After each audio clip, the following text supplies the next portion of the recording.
Free time used to be the default state of human life. Not a reward, not a weekend, not something you schedule between obligations. The default, the baseline, what life looked like before anyone decided your hours could be owned by someone else. At some point, that changed. And the strangest part is not that it changed. The strangest part is that we stopped noticing it was ever different.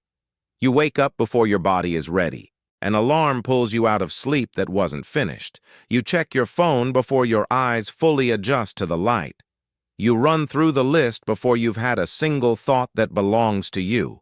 Commute, meetings, deadlines, lunch that happens between tasks, not between people. You come home tired in a way that sleep doesn't fix.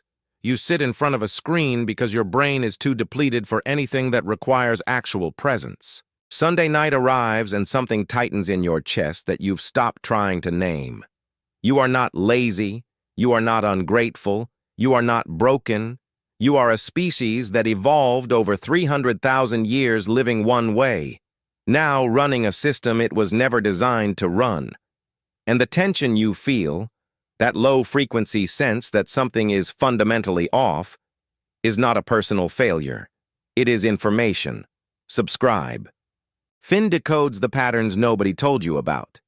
If you search for content about ancient humans and free time, you'll find videos that tell you hunter-gatherers worked 15 to 20 hours a week and spent the rest in leisure. The data is real. The studies are real. The bones confirm it. But that framing misses the deeper story. The question is not how many hours ancient humans worked. The question is, when did time stop belonging to life and start belonging to a system? Because that shift, that specific, traceable historical shift, is the reason you feel guilty resting. It is the reason your identity collapsed into your job title. It is the reason being alive started to feel like a debt you are always behind on. That is what we are decoding today. Ancient humans worked. Let's be precise about that from the start. They hunted. They tracked animals for hours across open terrain. They gathered in heat and cold. They made tools that required skill, patience, and repetition. They cared for children. They tended injuries. They moved camp when resources ran thin. This is not a story about a paradise that was stolen from you. Ancient humans did not live in comfort. They lived in exposure. Predators were real. Infections were fatal. Winters were long and unforgiving. If you romanticize the past, you have already missed the point. The point is not that ancient life was easy. The point is that effort and life had not yet been separated. When an ancient human spent 3 hours tracking an animal, that was not time extracted from his life. That was his life. When a woman spent an afternoon teaching a child to identify edible roots, that was not a task on a list. It was existence moving forward the way existence was supposed to move. There was no clock measuring how much of the day belonged to someone else. Time was not yet a resource. It was just what life was made of. Anthropologists who study the few remaining hunter-gatherer populations today, the Hadza in Tanzania, the Juhwansi in southern Africa, the Martu in Australia, consistently find the same pattern. Roughly 15 to 20 hours per week directed at food acquisition. Everything else resists modern categorization. Not vacation, not leisure in the modern sense, just life. People talk. They sit in shade. They groom each other. Not out of obligation, but because physical proximity is how trust is maintained in a species that survived by staying together. They make things that are not strictly necessary. In 1994, explorers found Chauvet Cave in southern France. Inside, paintings created 30,000 years ago. Horses rendered with perspective. Lions in motion, rendered with technique. Not just the desire to mark a surface, but the knowledge of how to make a surface move. Someone went deep into a cave in the dark with fire and spent hours making something beautiful. Not for survival, for whatever it is in humans that needs to make things. In South Africa, archaeologists found shell beads 100,000 years old, perforated, clearly worn as jewelry. The nearest coastline was 20 kilometers away. Someone walked 40 kilometers round trip to collect those shells, then spent hours drilling them by hand. No economic return, no survival value, just the deeply human need to adorn existence. These are not isolated finds. Across Africa, Europe, Asia, the record is full of objects that served no immediate survival function, tools made more precisely than the task required. Evidence everywhere of a species that had time left over from survival to invest in meaning. That is the baseline, not ease, not comfort, not freedom from hardship. A life where effort was embedded inside existence, not extracted from it. Then, roughly 10,000 years ago, something began to shift. Not by design, not because anyone decided this was a good idea. It started, as most traps do, with something that looked like progress. Somewhere in the Fertile Crescent, humans began to notice that certain grasses, when seeds fell on disturbed soil near camp, came back the following season. If you scattered seeds deliberately, you got more plants. More plants meant more food. More food meant you could feed more people. That sounds like progress, until you realize what it made necessary. More food allowed populations to grow. Larger populations required more food. More food required more labor, plowing, planting, weeding, irrigating, harvesting, storing, protecting. The people who had adopted farming could no longer survive without it. There were too many mouths now. The old way was no longer available to a group of hundreds of people anchored to a field. You could not unplant the seeds. You could not unfeed the children. The exit had closed behind them, quietly, while they were busy surviving. Skeletal evidence makes this clear. Early farmers were shorter. Their spines show compression and arthritis from years of bending over crops. Their teeth are riddled with cavities from grain-heavy diets. Their bones carry the stress markers of repetitive labor. They worked harder. They ate worse. They died younger. And yet the population grew. Because farming produced enough surplus to keep more people alive long enough to have more children. The system was not optimizing for human flourishing. It was optimizing for its own continuation. But the agricultural trap was only the first layer. The second trap is subtler. And this one is the one that actually changes what time means. Part 2. When you hunt and gather, you consume roughly what you acquire.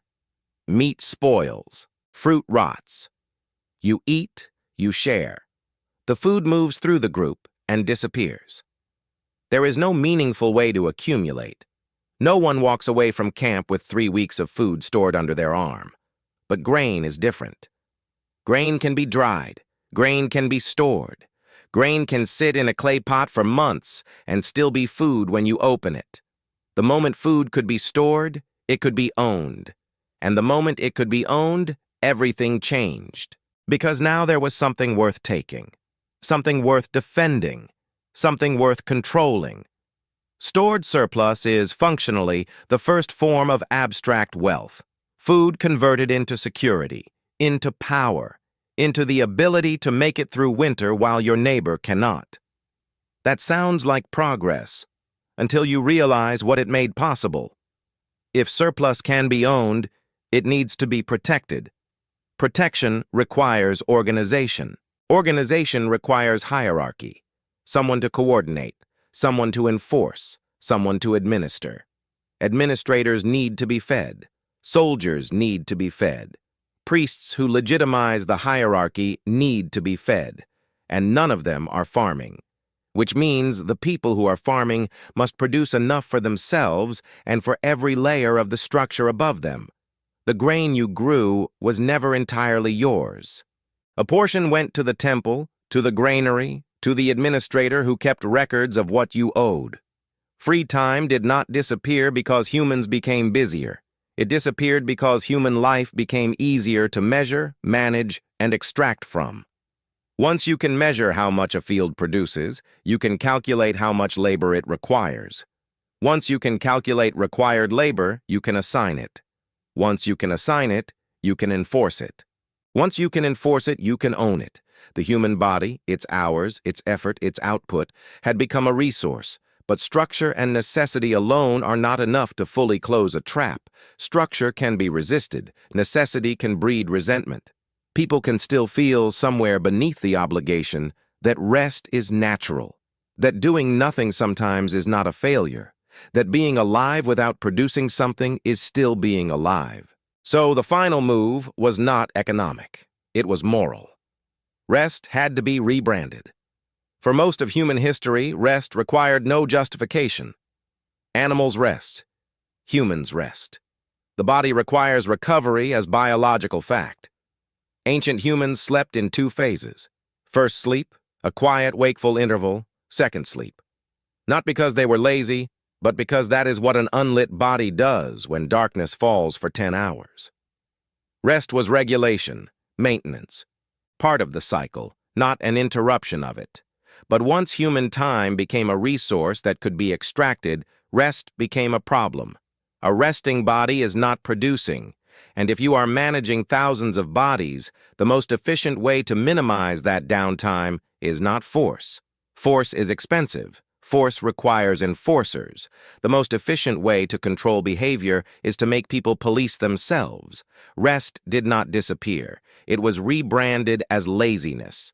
The shift accelerated through the Protestant Reformation, where theologians began constructing explicit frameworks, connecting labor to moral worth and idleness to spiritual failure.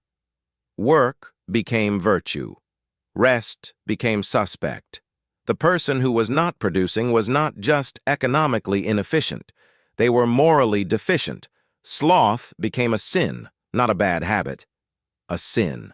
And the person who rested without having first exhausted themselves in labor was not just unproductive.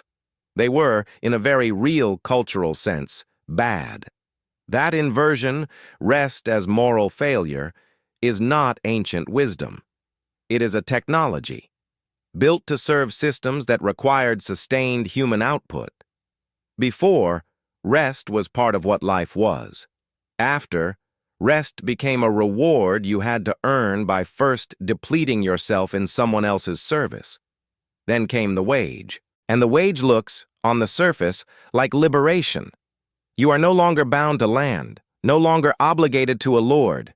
You choose where to work. You negotiate your terms. You are legally and conceptually free. But look at what a wage actually is. Not what it claims to be. What it actually is. A wage is a price paid for a unit of human time, not for your skill specifically, not for the value of what you produce, for your time, for the hours, for the portion of your finite, non-renewable, unreplaceable life that you agree to hand over in exchange for the resources you need to survive. You do not just sell your labor. You sell the hours your life is made of. And the freedom is real in a narrow sense. You can choose your employer. You can negotiate your rate. You can quit and find another buyer for your hours. But you cannot stop selling. Not for long. Not without consequences the system has made severe enough to function as coercion without needing to be called that.